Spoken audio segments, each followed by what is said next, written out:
My family overlooked my flight to my sister's Hawaiian wedding. Sorry, Han, they said. We missed your seat and hotel and everything's fully booked now. I was the only relative left out. I just said, no big deal, these things happen. Then I vanished for a year and, you know that feeling when your entire world just shifts? Like the floor drops out from under you? That's exactly how it felt when I got the call telling me I wasn't invited to my own sister's wedding.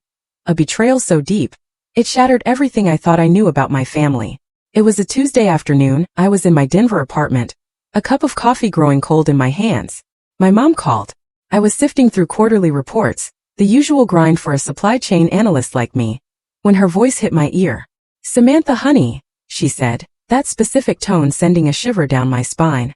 You know the one that I'm about to drop a bomb but pretend it's a fluffy pillow tone. We need to talk about Jessica's wedding. What about it, Mom? I asked, putting my pen down. I'd already requested the time off work. The wedding was in just 3 weeks, right? Then the silence. A long gaping pause that made my stomach clench before the words even arrived. Well, sweetheart, that's the thing. Your father and we were handling all the travel arrangements and somehow we just completely forgot to book your plane ticket and hotel room. We only realized it yesterday, confirming everything. And now? All the flights are completely booked. The hotel too. Maui is apparently peak season right now. I just stared at the wall at a photo from last Christmas. All of us together smiling. Jessica had her arm around me. We were sisters. We were supposed to be close. My voice came out barely a whisper. You forgot. These things happen, sweetheart. We've been so busy with the planning, so many details. Jessica is devastated, of course, but she understands. We'll take lots of photos for you, I promise. Devastated? I thought about the 27 years I'd spent being the forgettable one. The middle child who never quite measured up. Jessica, the golden daughter, successful architect. My younger brother, Danny, the charming entrepreneur everyone adored. And me? I was just Samantha. Reliable. Quiet.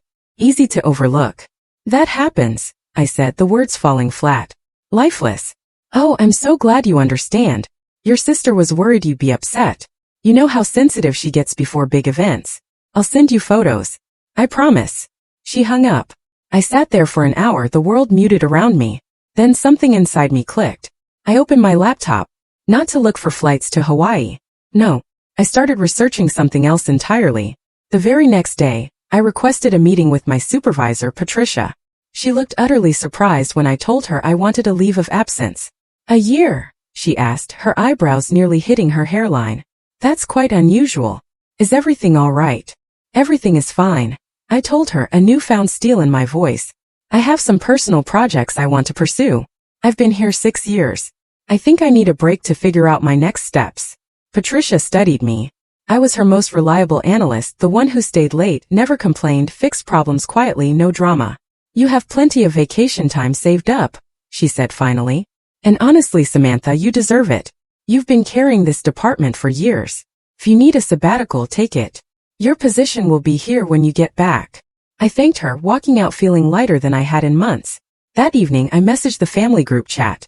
No one answered calls anymore. Hey everyone. Not going to make the wedding, but I hope it's beautiful. Taking some time for myself. Going to be offline for a while. Love you all. Jessica responded immediately. Wait, what? Where are you going? I didn't answer. Instead, I turned off my phone, opened my laptop again. Over the next week, I sold most of my furniture, put my car in storage and rented out my apartment to a colleague. I kept only what fit in 2 suitcases and a backpack. My family tried calling. I let it all go to voicemail. Jessica left increasingly frantic messages.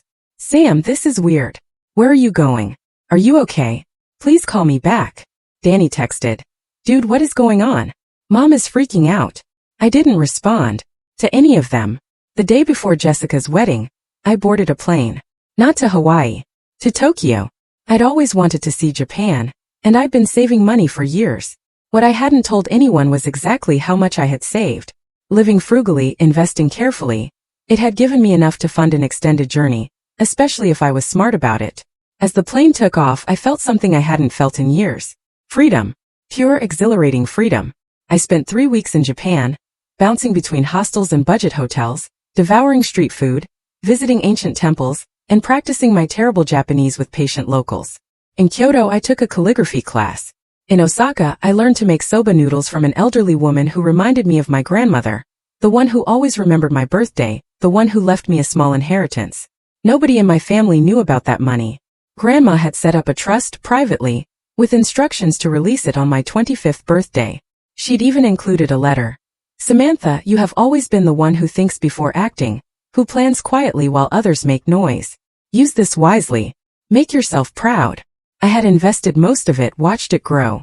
Now I was using it exactly as Grandma had intended. From Tokyo I went to Seoul, then Bangkok. No photos. No updates. Nothing. I existed in a bubble of anonymity, just another traveler with a backpack and a journal. In Chiang Mai, I took a 6-week digital marketing course. I'd always been good with data, with analysis. I discovered I had a knack for online business strategies. Meanwhile, according to the sparse info I gleaned from my phone, which I only checked, turned off at internet cafes every 2 weeks, my family was losing their minds. Jessica's wedding had happened. I logged into social media just once from a borrowed tablet. It looked beautiful. White sand, sunset ceremony, elegant reception. She wore a stunning dress. Everyone looked happy in the photos. No one seemed to miss me. But my inbox told a different story. 47 emails from Mom. 32 from Jessica. 20-something from Danny. Even my father, who never used email, had sent 3. Subject lines ranged from, "Where are you?" to "Please call us," to "This is not funny anymore," to "We are worried sick." I read none of them. Not yet. In Vietnam I met Helen, an Australian woman who ran an export business connecting Vietnamese artisans with international buyers. She'd been traveling for 15 years, building her company from a laptop and pure grit. The thing about disappearing, she told me over coffee in Hanoi, is that you find out who you actually are when nobody is watching. What did you find out? I asked. She grinned. That I'm much more interesting than my family ever gave me credit for. We became friends. She taught me the ropes of international trade, cross-border supply chain management, and how to spot quality. My background in pharmaceutical distribution surprisingly translated perfectly. We started collaborating on a small project, helping a collective of ceramic artists in Hue reach European markets. It was supposed to be just a learning experience, turned into something more. By month 4 of my absence, I'd facilitated 3 successful shipments and earned my first independent commission. It wasn't much, barely enough to cover a week's expenses, but it was mine. Money I'd earned through my own initiative, not by showing up dutifully to a job where I was appreciated but never celebrated. Helen looked at the numbers and whistled. You have a gift for this. Ever think about doing it full-time? Maybe, I said. I moved through Southeast Asia like a ghost. Cambodia, Laos, back to Thailand. I learned to haggle in markets, to spot quality craftsmanship, to understand the delicate balance of cross-cultural business. I took online courses in international trade law and logistics. I worked with other digital nomads, other small business owners, and slowly, carefully, I built something. By month 6, I was running my own small consulting operation, helping artisans and manufacturers connect with international distributors. I used my pharmaceutical supply chain background to optimize shipping routes, negotiate better rates. I was good at it. Really good. The money started flowing more steadily, not a fortune, but enough to sustain my travels and start saving again. More importantly, I was learning and growing in ways I never had back home, where I was always just reliable Samantha, the one who never caused problems or made waves. I kept my phone off except for those brief bi-weekly check-ins. The messages from my family had evolved. Anger had shifted to concern, then to guilt. Mom, sweetheart, we know we hurt you. Please just let us know you're alive. Jessica, I'm so sorry about the wedding. I should have checked the arrangements myself. Please, Sam, talk to me. Danny, everyone is really worried. Dad hasn't been sleeping. Just send a sign that you're okay. On month 7, I was in Bali when I checked my messages and found something that made me pause. An email from my father. He'd somehow figured out how to attach a video. I almost didn't watch it, but curiosity won. The video showed my father in his study, looking older than I remembered. Tired. Samantha, he said, staring into the camera awkwardly. I don't know if you'll see this, but I need to say it anyway. What we did was wrong. Your mother and I, we got so caught up in making Jessica's day perfect that we forgot about you. That is not an excuse. You are our daughter and we failed you. Please come home. Or at least let us know you're safe. I love you. I watched it 3 times. Then I closed my laptop and walked on the beach. The thing was, I wasn't angry anymore. Somewhere between Tokyo and Bali, between learning calligraphy and negotiating shipping contracts, the rage had burned itself out. What remained was something clearer. The understanding that I had been complicit in my own invisibility. I had been so busy being reliable, being easy, being the one who never caused problems, that I had let them forget I was there. But I wasn't ready to go back. Not yet. By month 8, I had landed in Barcelona. My consulting business was growing. I had a steady roster of clients, mostly small manufacturers in Asia who needed help reaching European and American markets. I'd learned passable Spanish, decent Thai, and serviceable Vietnamese. I had built a life that belonged entirely to me. And then I received a message that changed everything. Came through LinkedIn of all places from someone named Victoria. She identified herself as a senior buyer for a mid-sized pharmaceutical distribution company in Chicago. Samantha, I hope this message finds you well. I was given your name by a mutual contact who said you have been doing impressive work in international supply chain consultation. We have been struggling with our Asian suppliers, particularly in Vietnam and Thailand. Quality control has been inconsistent, and shipping costs are higher than they should be. Would you be interested in discussing a consulting contract?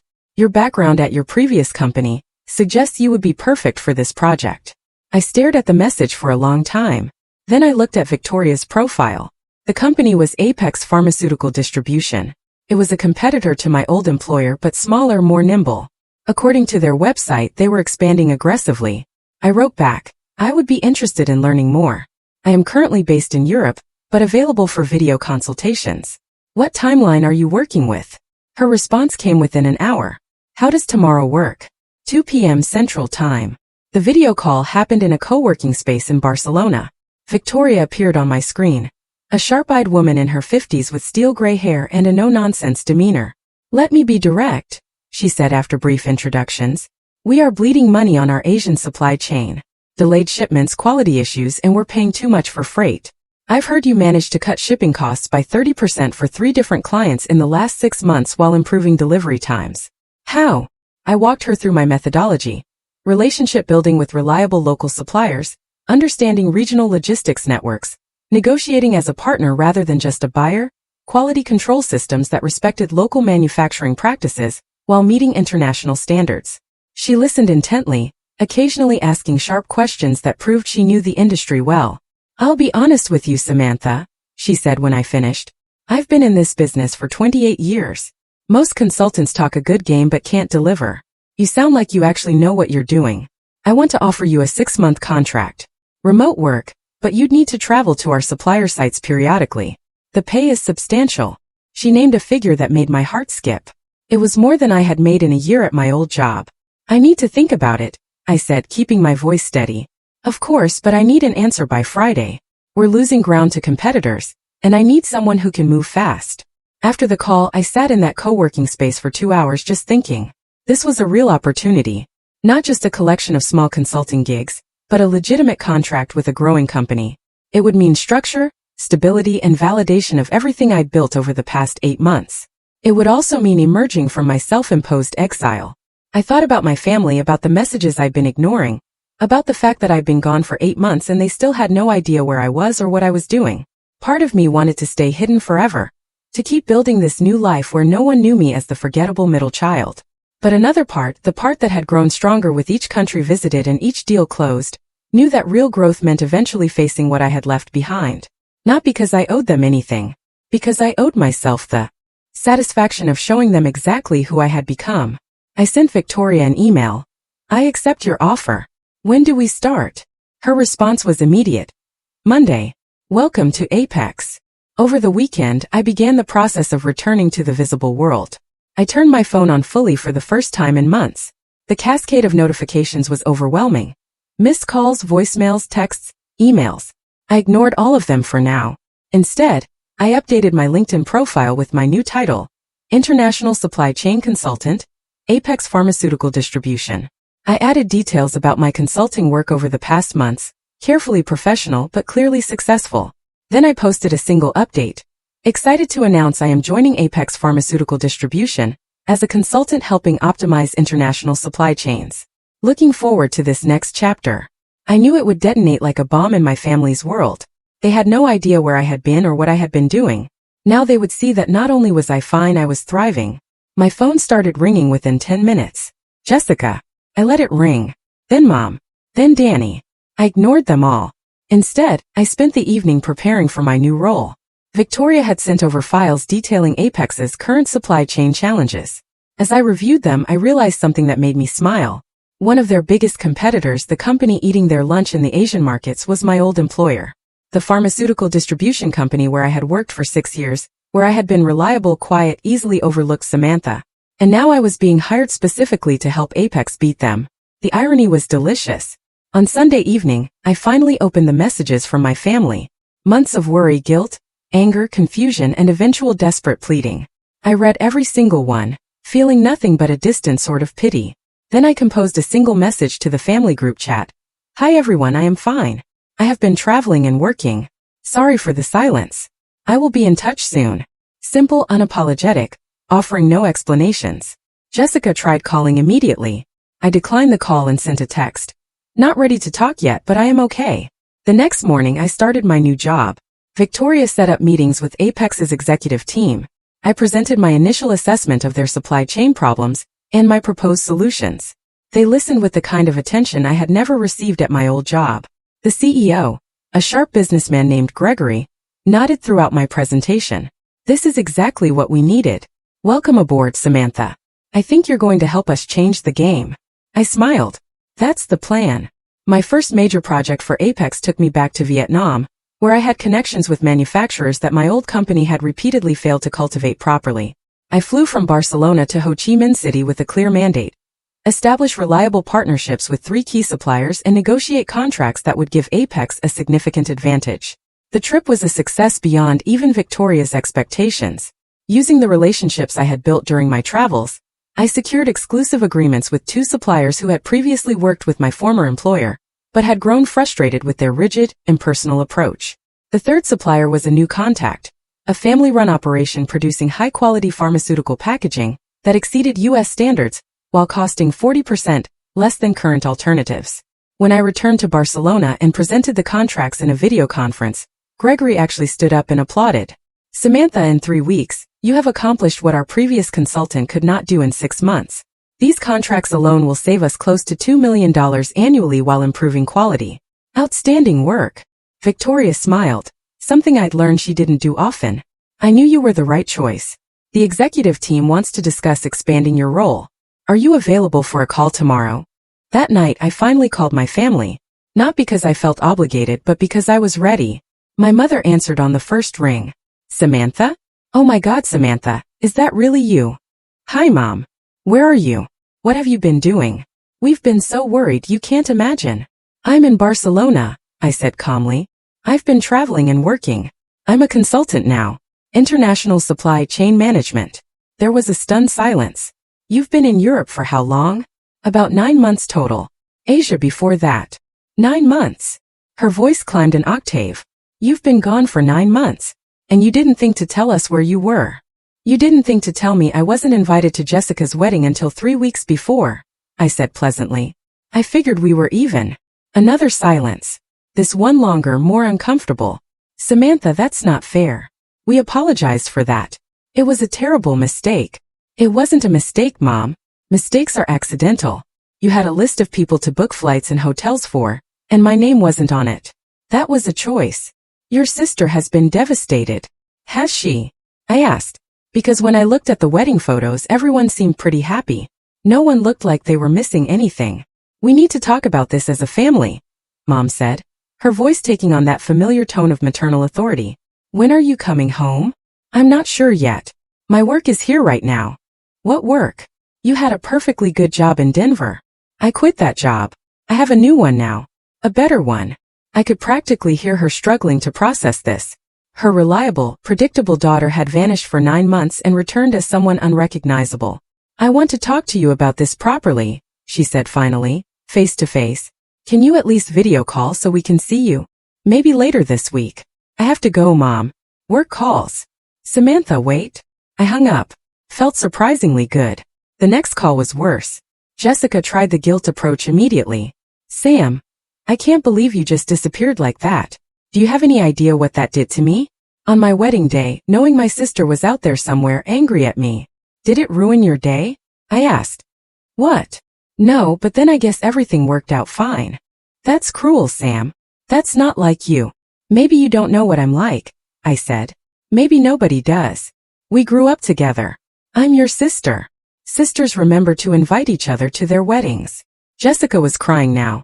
It wasn't my fault. Mom and Dad were handling the travel. I trusted them to take care of it. You trusted them to take care of everything except checking if your sister was actually invited. That says something, Jessica. I'm sorry. How many times do I have to say it? I'm not angry anymore, I said honestly. I'm just done being invisible. You were never invisible to me. I was. I'm the boring one. Remember? The one without the architecture career or the perfect wedding or the interesting life. Just reliable old Sam who you could forget about because she'd always be there anyway. That's not true. Then tell me, Jessica. When was the last time you asked me about my life? About what I wanted? What I was doing? What mattered to me? The silence stretched out. She couldn't answer. Because she couldn't remember. Because it had never happened. I have to go, I said. Congratulations on your marriage. I hope you're very happy. I hung up before she could respond. Danny tried a different approach, anger. What the hell, Sam? You just vanished for 9 months. Do you know how crazy that made everyone? Dad thought you might be dead.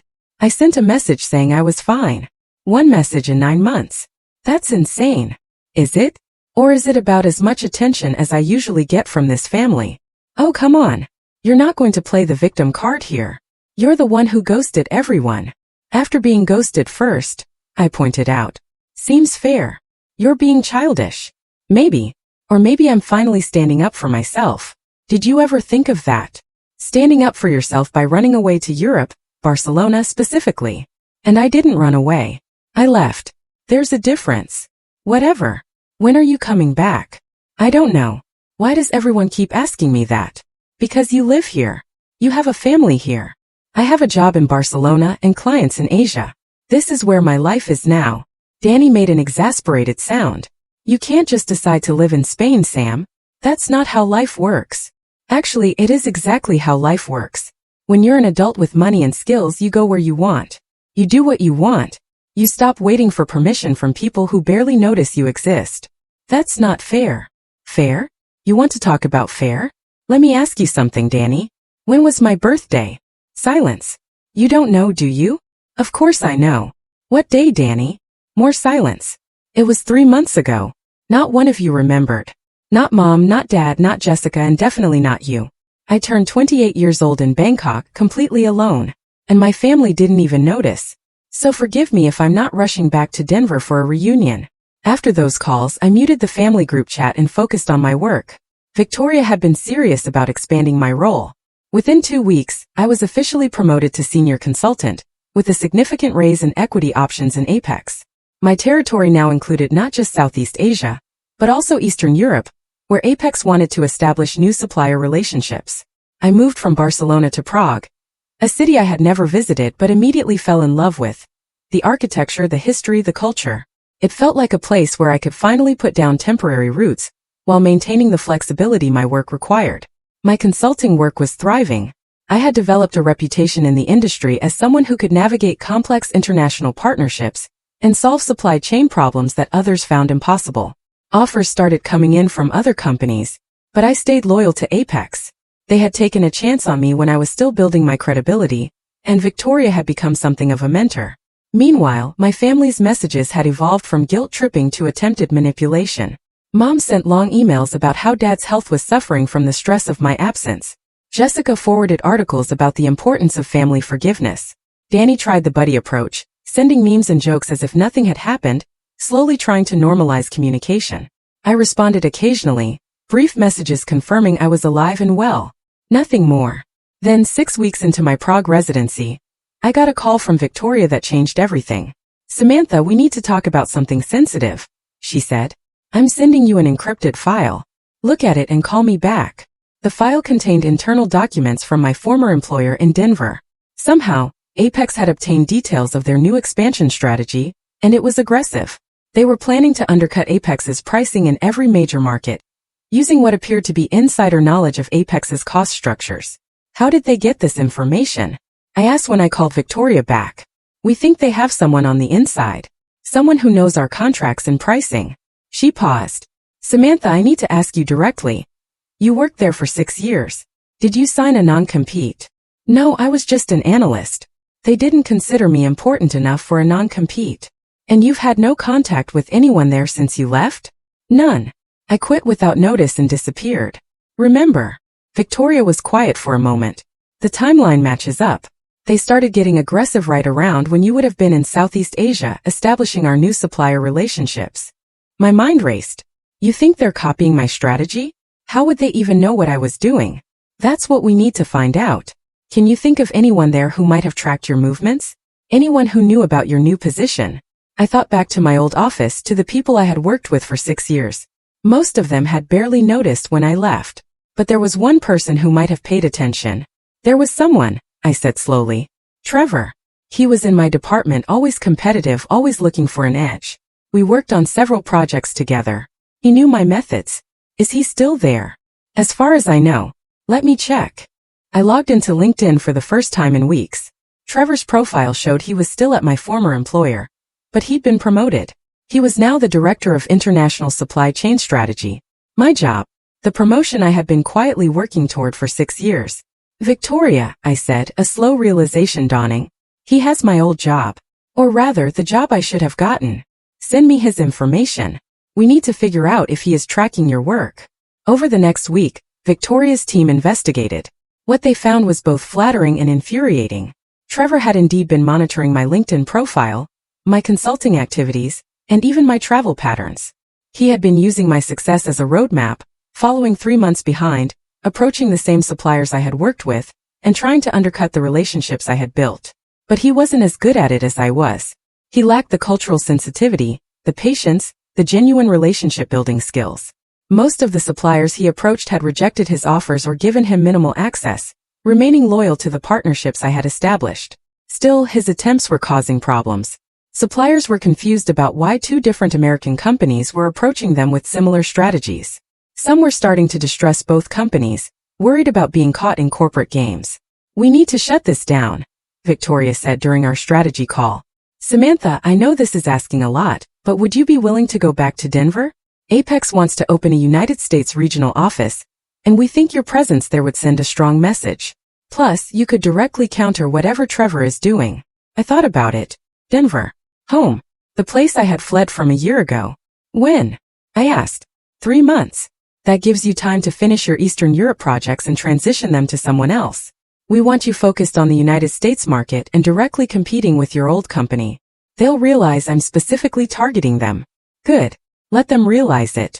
You are better at this than anyone they have, and it is time they knew it. After the call, I sat in my Prague apartment, looking out over the city lights. A year ago, I had been invisible, forgotten, left behind. Now I was being asked to return as a strategic weapon. The irony was almost too perfect. I called my mother. It was time. Mom, I'm coming back to Denver. The sound she made was somewhere between a gasp and a sob. Really? Oh, Samantha, I'm so glad. When? 3 months. For work. Apex is opening a regional office there, and I'll be running it. You'll be running an office? But I thought you were just consulting. I was. Now I'm being promoted to regional director. It's a significant position. I had no idea you were doing so well. You didn't ask. There was a pause. You're right. I didn't. I'm sorry for that, sweetheart. Truly. And surprisingly, I did believe her. But I'm not coming back to be the old Samantha. That person doesn't exist anymore. I'm coming back on my own terms with my own life, my own career. If you and Dad and Jessica and Danny want to be part of that life, you'll need to accept it. Of course we will. We just want you back in our lives. We'll see, I said. I'll let you know when I land. The 3 months passed quickly. I wrapped up my Eastern European projects, trained my replacement, and prepared for the move back to Denver. Apex had leased office space in a new building downtown, sleek and modern. Nothing like my old office. They had given me a generous budget to hire a small team and the authority to make strategic decisions independently. I wasn't just returning to Denver. I was returning as someone who mattered. The night before my flight, I had one last video call with Victoria. Samantha, I want you to know something, she said. When I first reached out to you a year ago, I was taking a risk. You had no official consulting experience, just some projects you'd cobbled together while traveling. But something told me you were special. You proved me right beyond my wildest expectations. Thank you. That means a lot. This new position, it's not just about competing with your old employer. We're betting on you to build something significant. Apex wants to dominate the pharmaceutical distribution market in the United States within 5 years. You're going to help us do that. No pressure then, I said with a smile. She laughed. You thrive under pressure. That's why we hired you. One more thing though. Your old employer knows you're coming. Word has gotten out. Expect them to react. Let them react. I'm ready. I landed in Denver on a crisp October afternoon, exactly 1 year and 1 month after I had left. The city looked the same, but I felt completely different. I checked into a hotel. Apex was paying for temporary housing until I found an apartment, and spent the evening unpacking and preparing for my first day at the new office. I didn't contact my family yet. That could wait. The Apex regional office was on the 14th floor of a building in the Lodo district. Floor-to-ceiling windows offered views of the mountains. My office had my name on the door. Samantha, Regional Director. I stood in the doorway for a moment, taking it in. A year ago, I had been an analyst in a cubicle, easily forgotten. Now, I had an office with my name on it and a team to build. My first hire was critical. I needed someone who understood the local market, but wasn't tied to any of the existing players. I spent 2 weeks interviewing candidates and I found her. Patricia. Not my old supervisor, a different Patricia. This Patricia was a former operations manager at a medical device company. Sharp, ambitious. Exactly what I needed. I'll be honest, she said during her interview. I know who you are. I know you used to work at the company we're competing against. That makes this interesting. Interesting how? I asked. Because everyone in the industry is talking about you. The analyst who disappeared and came back as a consultant, who built a reputation in Asia faster than anyone thought possible, and who is now being positioned to take on her former employer. It's a great story. It's not a story. It's my life. Even better, Patricia said with a grin. I want to be part of it. When do I start? She started the following Monday. Together we began building the operation. 2 more hires followed. A logistics coordinator and a business analyst. Small team but effective. Meanwhile, my family was becoming persistent. They knew I was back in Denver. I had posted about my new position on LinkedIn, but I hadn't reached out. Finally, after 2 weeks, I agreed to have dinner with them. Not at home, but at a restaurant. Mom, Dad, Jessica with her husband Brandon, and Danny. They looked older. More tired. Or maybe I was just seeing them clearly for the first time. The dinner started awkwardly. Everyone trying too hard to be normal, to pretend the last year hadn't happened. Finally, my father cleared his throat. Samantha, we owe you an apology. A real one. What we did, leaving you out of Jessica's wedding, it was unforgivable. We got caught up in the excitement and the planning, and we forgot the most important thing, you. We didn't forget her, Mom interjected. We forgot her, Dad said firmly. Let's be honest. Samantha has always been the easy child. The one who didn't need attention, who didn't demand the spotlight, and we took advantage of that. We let her slip into the background because it was convenient. Jessica was crying quietly. Danny stared at his plate. I'm sorry, Dad continued. You deserved better from us. You deserve better from us. If you will give us a chance, we want to do better. I looked at each of them. My family. The people who had shaped me, forgotten me, and inadvertently pushed me toward becoming someone stronger. I appreciate that, I said carefully. But I need you to understand something. I'm not the same person who left. I don't need your approval anymore. I don't need to be included in family events to feel valued. I have built a life that matters to me, with or without you in it. We understand, Mom said quickly. We just want to be in your life, whatever that looks like. Then you need to accept that my life is here in Denver but also in Prague and Bangkok and wherever my work takes me. You need to accept that I am successful and independent. You need to stop treating me like reliable, boring Samantha who exists to make everyone else comfortable. We never thought you were boring, Jessica said, her voice thick with tears. I looked at her, my sister, who I had once idolized. Yes, you did. You all did. But that's okay. It taught me something important. What? Danny asked. That being forgotten can be the greatest gift. It forced me to find out who I was without you. And I like who I found. The dinner ended with tentative plans to stay in touch. I promised to come to Sunday dinners occasionally. They promised to actually remember my birthday next year. Small steps towards something that might eventually resemble a healthy relationship. But I wasn't holding my breath. The real test came 2 weeks later when Trevor reached out. His message on LinkedIn was brief. Heard you were back in town. We should grab coffee. Would love to hear about your travels. I stared at the message for a long time. He had been following my work, copying my strategies, trying to benefit from my success while I had been invisible to him when we worked in the same office. I replied, "Sure, how about Tuesday at 10 o'clock?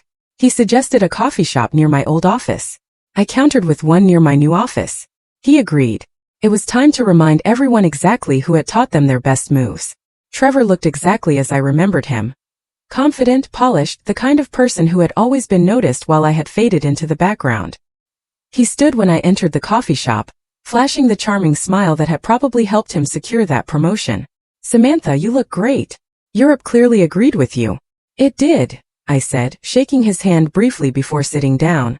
We ordered coffee, made small talk about Denver's growth, the weather, nothing substantive. He was circling, trying to figure out how to approach what he really wanted to discuss. Finally, he leaned forward. "I have to say, I've been following your work. Very impressive what you've done in such a short time. That Vietnam deal everyone is talking about? Brilliant. Thank you.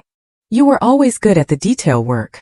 I remember when we worked together on that Thailand project. You had such a methodical approach." I smiled slightly. "I remember that project. You presented my analysis to the executives and took credit for it." He had the grace to look uncomfortable. That was just how things worked back then. Team effort, you know.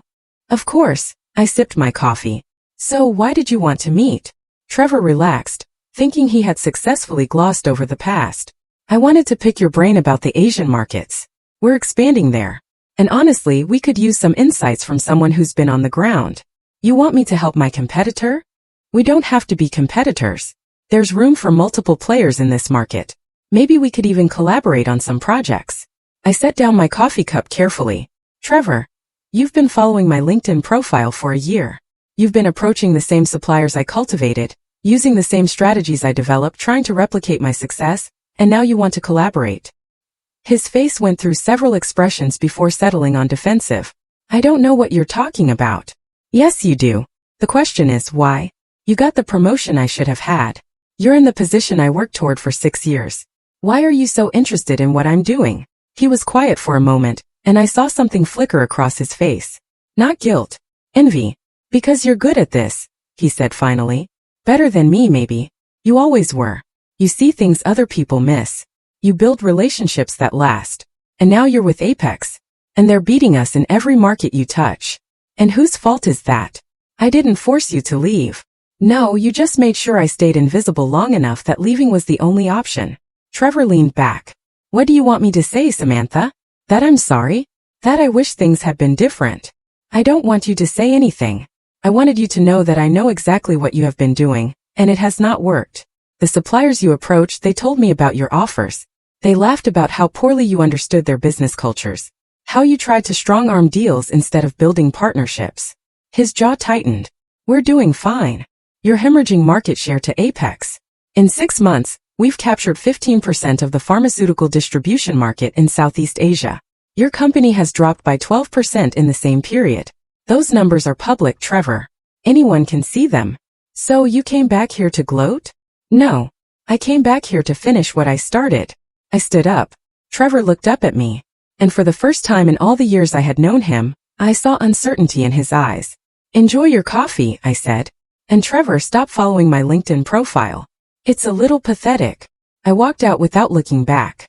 That evening I had a video call with Victoria. She was smiling before I even said anything. "I heard about your meeting with Trevor. How did you?" The industry is smaller than you think and people talk, especially when someone shuts down the competition's golden boy in public. "Well done." I just told him the truth, which is exactly what he needed to hear. "Samantha, I have news.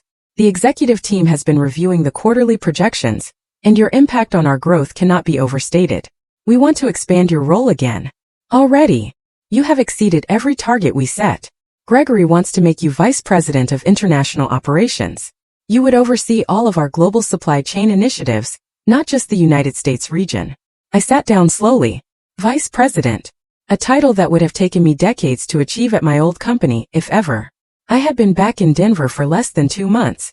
That's substantial. You've earned it. The board meeting is next week.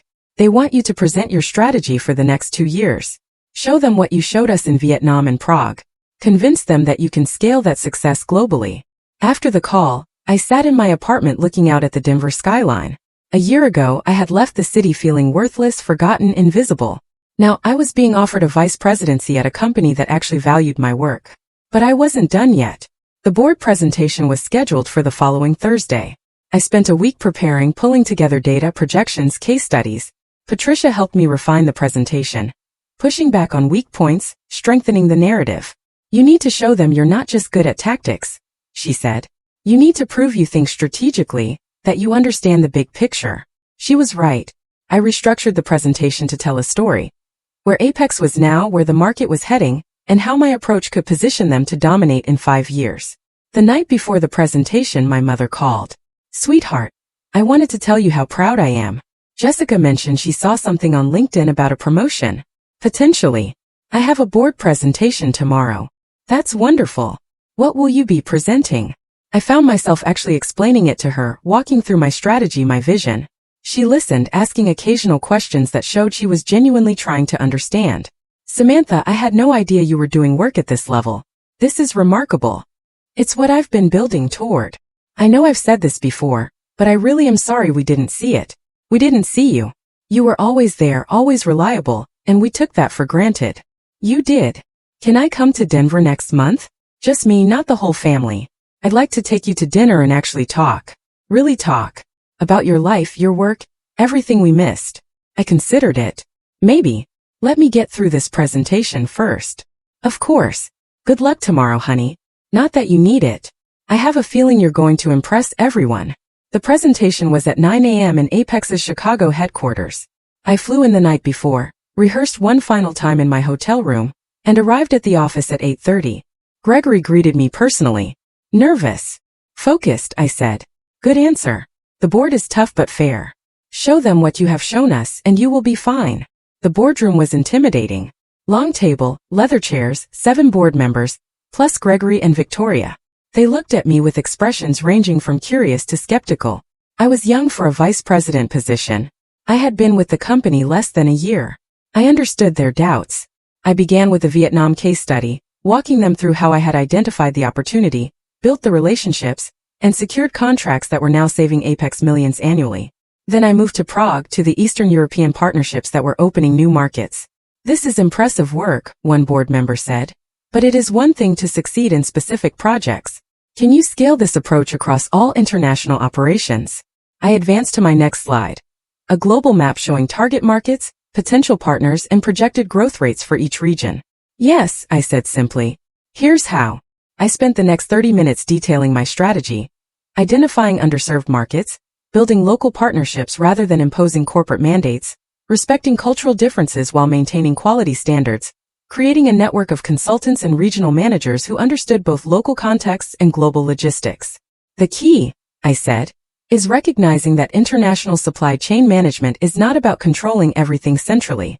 It is about building trust in each region and connecting those relationships into a coherent network. My competitors, including my former employer, keep failing because they try to force a one-size-fits-all approach. We will succeed because we adapt. Another board member leaned forward. You keep referring to your former employer. Are you proposing we specifically target them? I am proposing we operate so effectively that they become irrelevant. If that involves directly competing for their market share, then yes, that is aggressive. That is business. Gregory was smiling. Victoria looked satisfied. The board members exchanged glances, and I saw the shift happening. I had won them over. The board chair, an elegant woman in her 60s named Diane, spoke. Miss Samantha, you left your previous employer a year ago. You spent that year traveling, building skills, establishing relationships. Can you tell us why you chose Apex when you could have gone anywhere? I thought about it. Victoria took a chance on me when I was unproven. She saw potential when others would have seen a resume gap and questionable decisions. Apex gave me room to succeed or fail on my own merits. That is rare. That is valuable. And that is worth building something exceptional for. Diane nodded slowly. One more question. What do you want to achieve here? Where do you see yourself in 5 years? I want to make Apex the dominant player in international pharmaceutical distribution. I want to build something that lasts, that matters. And in 5 years, I want to look back and know that I turned potential into reality. Thank you. We will deliberate and let you know our decision. I left the boardroom and waited in Gregory's office. Victoria joined me. That was one of the best presentations I have ever seen, she said. You have nothing to worry about. 20 minutes later, Gregory returned, grinning. Congratulations, Madam Vice President. You start immediately. The promotion was announced company-wide that afternoon. My LinkedIn profile updated automatically. Within hours, messages poured in. Congratulations from colleagues, connection requests from competitors, and one particularly interesting message from my old company's CEO. Samantha, congratulations on your new role. I wish we had recognized your talents when you were with us. If you are ever interested in discussing opportunities, my door is open. I didn't respond. There was nothing to say. They had their chance. Over the next 3 months, I built my team and implemented my strategy. Patricia transferred to Chicago to serve as my director of operations. We hired regional managers for Asia, Europe, and Latin America. I traveled constantly, visiting suppliers, negotiating contracts, building the network I had envisioned. And slowly, methodically, we dismantled my former employer's competitive advantages. Every supplier they had taken for granted, we courted. Every market they had ignored, we entered. Every relationship they had damaged through arrogance, we repaired. It was not about revenge anymore. It was about doing the work better than anyone else. The results spoke for themselves. Within 6 months of my promotion, Apex had captured 28% of the international pharmaceutical distribution market. My former employer had dropped to 18%. Their stock price declined. Their board fired their CEO, and Trevor lost his job. I learned about it through LinkedIn, where his profile quietly changed to seeking new opportunities. Part of me felt satisfied. A larger part felt nothing at all. He was no longer relevant to my story. My family had slowly worked their way back into my life. Sunday dinners became a regular occurrence, though I maintained clear boundaries. I shared details about my work when I wanted to, deflected when I didn't. They were learning to see me as I actually was, not as they had assumed. Jessica and I had coffee one afternoon, just the two of us. I've been thinking a lot about what you said, she began. About how I never asked about your life. You were right. I was so focused on my career, my wedding, my life, that I never considered yours. I know. I want to do better. Can you tell me about your work? Really? Tell me. Not just the LinkedIn version. So I did. I told her about Vietnam, about learning to negotiate in different cultures, about the satisfaction of building something from nothing. She listened, really listened, asking questions that showed genuine interest. You know what's funny? She said when I finished. I always thought I was the successful sister, the one with the impressive career and perfect life. But you've built something I never could. You took a massive risk, reinvented yourself, and came back stronger. I'm actually jealous. Don't be, I said. You have your path. I have mine. They don't have to compete. When did you get so wise? I smiled. Somewhere between Bangkok and Barcelona. A year and a half after I had disappeared from my family's life, I stood in Apex's Chicago headquarters looking at the quarterly projections. We had just closed the biggest deal in company history, an exclusive partnership with a manufacturing consortium in India that would supply 30% of the United States pharmaceutical market. Gregory called me into his office. Samantha, the board wants to offer you a seat. You would be the youngest board member in Apex's history. I accepted. That evening, I took myself to dinner at a nice restaurant. No family, no colleagues, just me. I ordered wine, a perfect steak, and dessert. I sat there, savoring every bite, thinking about the journey that had brought me here. 2 years ago, I had been invisible, forgotten, left behind. Today, I was a board member of a major pharmaceutical distribution company, overseeing international operations across 4 continents, earning more money than I had ever imagined possible. But more than that, I had become someone I respected. Someone who didn't wait for permission or validation. Someone who built her own path when the old one disappeared. My phone buzzed. A message from my mother. Saw the news about the board appointment. So proud of you, sweetheart. Sunday dinner to celebrate. I smiled and typed back. Maybe. I have a flight to Singapore on Monday. Let me check my schedule. Because that was my life now. International flights, board meetings, strategic decisions that affected thousands of people, and a family that had finally learned I was worth remembering. In the months that followed, the consequences for those who had overlooked me became painfully clear. Trevor never recovered his career momentum, taking a junior position at a much smaller firm where he remained stuck for years, always wondering what could have been. My former employer continued to hemorrhage market share, eventually being acquired by a competitor at a fraction of their former valuation. The executive team that had passed me over for promotions found themselves explaining to shareholders how they had lost the industry's most valuable strategist. Jessica's perfect life revealed cracks. Her marriage struggled under the weight of her husband's failed business venture, and she often called me for advice, finally seeing me as someone worth consulting. My parents, humbled by how close they had come to losing me entirely, made genuine efforts to understand my life, though they would never fully comprehend the depth of what their neglect had cost me. As I sit in my Chicago office now, watching planes take off toward destinations I'll visit next week, I realize the greatest revenge wasn't their downfall, but my rise. They forgot me, and in that forgetting they freed me to become extraordinary.